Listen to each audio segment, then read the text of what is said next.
Hello and welcome to the Business English Podcast.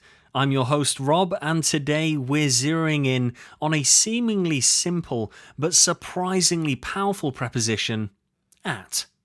Now you might ask, why spend an entire episode on at? Well, in the world of business English, every detail matters, and language is no exception. Whether it's communicating with clients, crafting emails, negotiating deals, or leading meetings, precision in language is critical. And prepositions, as small as they may be, can play a major role in that precision. The preposition at is particularly versatile and commonly used in business contexts. However, its various uses can often be challenging for non-native English professionals. Misusing it could lead to miscommunications or worse, misunderstandings that can negatively affect your professional relationships and dealings. So, in this episode, we will guide you through the labyrinth of at. We'll explore its use in time expressions, spatial expressions, expressions of value and price, and idiomatic expressions too, all crucial for effective business communication. To help you truly master at, we will also provide practical examples for each context, as well as a few thought exercises for you to drill. So, whether you're drafting an email, scheduling a meeting, negotiating a contract, or simply trying to navigate the complex world of business English more effectively, this episode is for you.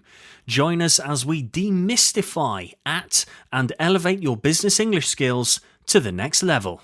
But first, roll that intro. Ladies and gentlemen, welcome to the Business English Podcast, helping professionals communicate more effectively, more confidently, and with impact. With your host, Rob, from Energetic English. Let's get down to business.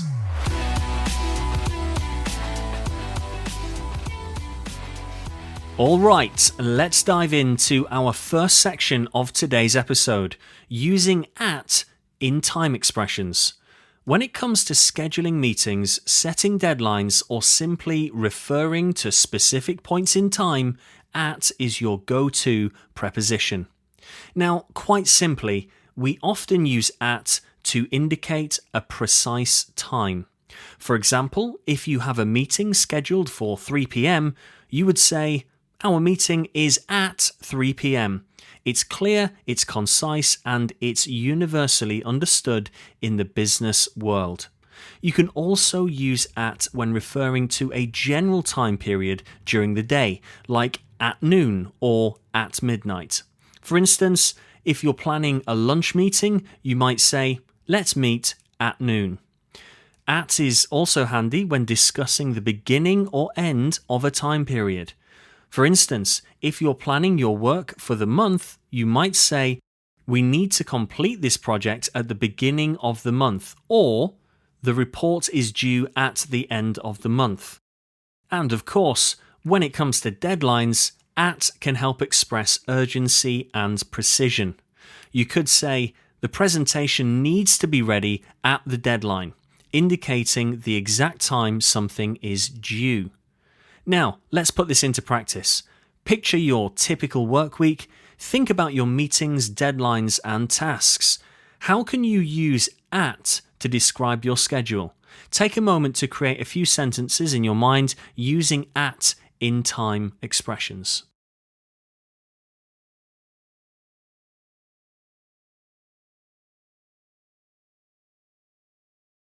Great. Remember, practice makes perfect, and the more you use these expressions, the more naturally they'll come to you in your daily business interactions. Now that just about covers it for our first section for today, using at in time expressions. But don't go anywhere. Up next, we'll explore how to use at in spatial expressions, another crucial aspect of effective communication in business English.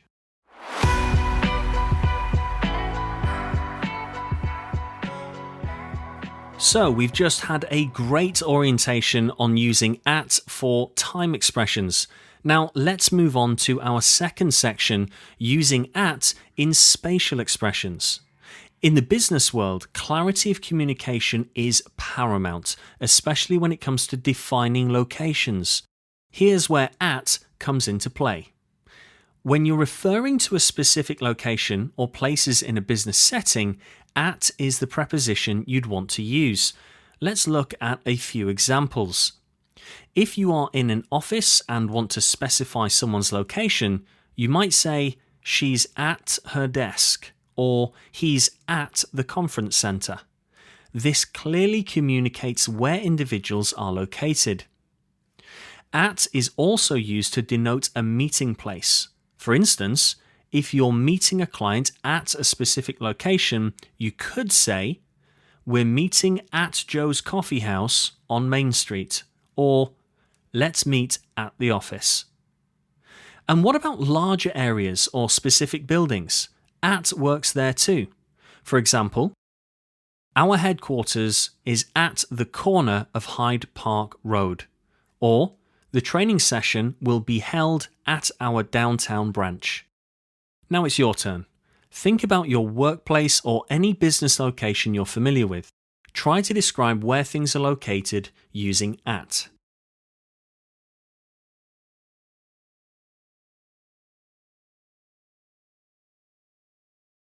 Okay, once again, remember clarity in spatial expressions is key to efficient and effective communication, helping to avoid confusion and misunderstandings.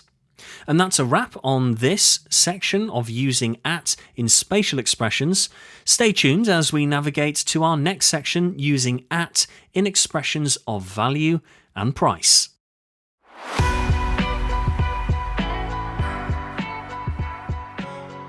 So, on our deep dive into the preposition at, we've explored its use in time and spatial expressions so far. Now it's time to delve into our third section, using at in expressions of value and price. This is particularly valuable when you're involved in negotiations or financial discussions. At plays a vital role in business language when it comes to talking about price points or value. For example, if a product is being sold for a certain amount, you might hear, we're selling this product at $50. It's a clear, concise way to indicate a specific price. When discussing discounts, at is also used. You could say, we're offering our services at a 20% discount, indicating the reduction in price. In the world of finance and investment, at is also prevalent. For example, you might say, we bought the shares at their peak price, or we sold the property at a profit. At is also used in expressing exchange rates. For instance, today, the dollar is trading at 0.85 euros. Now, let's put this into practice. Picture a scenario where you're negotiating a deal or discussing financial matters. How can you use at to describe prices, values, or rates? Take a moment to construct a few sentences.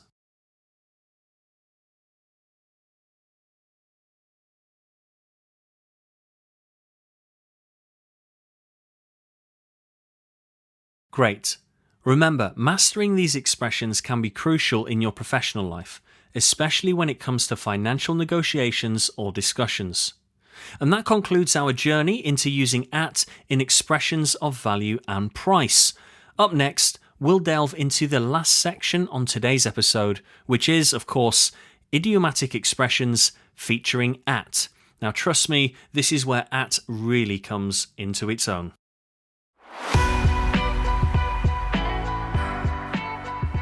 We're now moving on to our final section of today's episode, idiomatic expressions featuring at. Idioms are phrases that have a figurative or sometimes literal meaning, which is different from their literal definitions. In the business world, these expressions are often used, and understanding them can be a real game changer in your communications.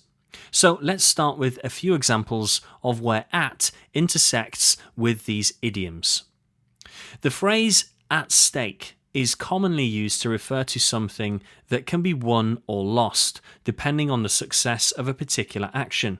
For instance, in a business negotiation, you might say, "There's a lot at stake in this deal."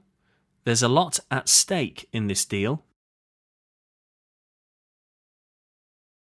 Next, let's consider at a glance. This means to quickly look at something.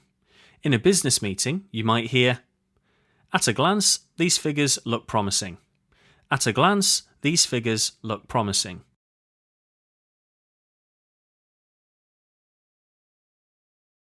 The expression at ease can mean feeling comfortable or relaxed. For example, a manager might say, "I want everyone to feel at ease during the brainstorming session." I want everyone to feel at ease during the brainstorming session.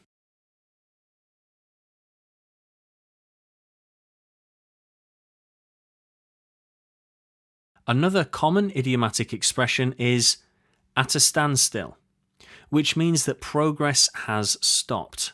For instance, the project is at a standstill due to lack of funds. The project is at a standstill due to lack of funds.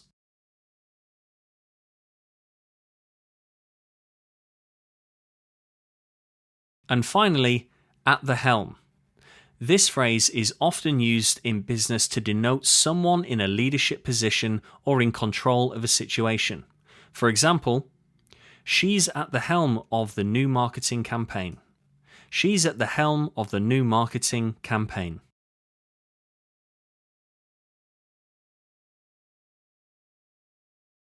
Brilliant. Remember, the more you use these idiomatic expressions, the more naturally they will come to you and the more fluent your business English will become. And that wraps it up for the exploration of idiomatic expressions featuring at. I hope you found this rather enlightening. Remember, the key to mastering these expressions and business English in general is, of course, practice, practice, practice.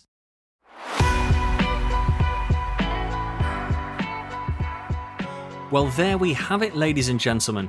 We've just journeyed together through the fascinating world of the preposition at in business English.